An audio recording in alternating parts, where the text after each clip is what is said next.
Hello, and thanks for watching Aviation 101 with Laura.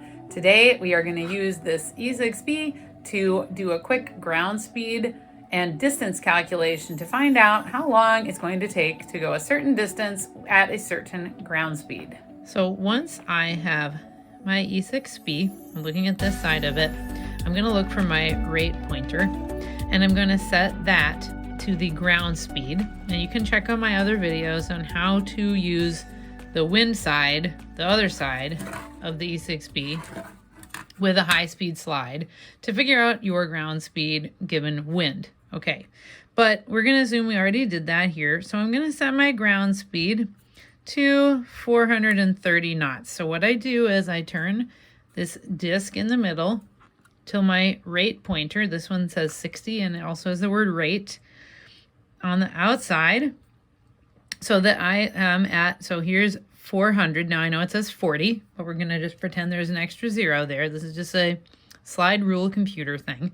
So 40, 410, 420, 43. So that would be 430.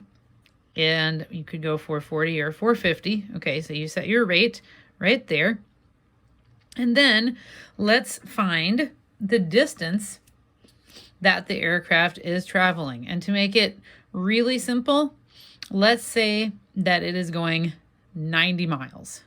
So between my two checkpoints, it's 90 miles, for example. Okay, so with the ground speed of 430, then I look on my outside scale for the distance that we want to travel. So if we're traveling 90, then what I do is the distance is on the outside, on the inside scale is the time. So opposite to 90, I'm going to read a time in minutes.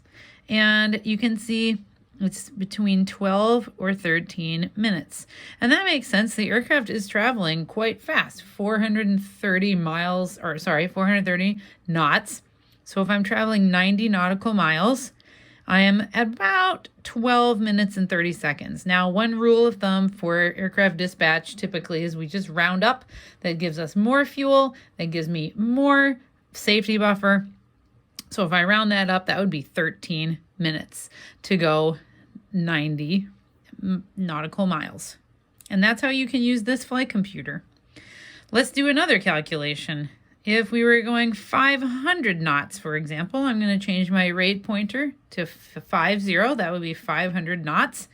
Okay, and now let's pretend that I want to travel for, say, 150 nautical miles.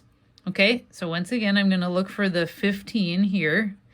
If I add a zero to that, that's 150 nautical miles.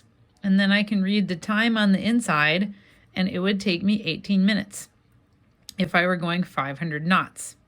And let's just do one more example. Let's go down to 430 knots again and read, let's say again, we want to travel 150 miles, 430 knots, 150 nautical miles on the inside.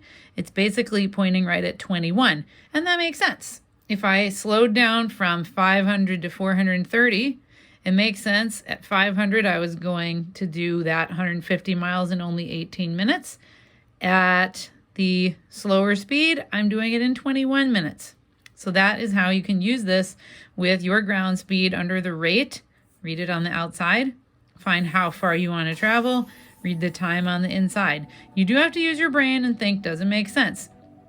Because it's not 180 minutes, or for this example, it's not 330 minutes or 3 hours and 30 minutes to go that distance. It's 21 minutes because I'm going quite fast, 430 knots. Have a great day, and thanks for watching Aviation 101 with Laura.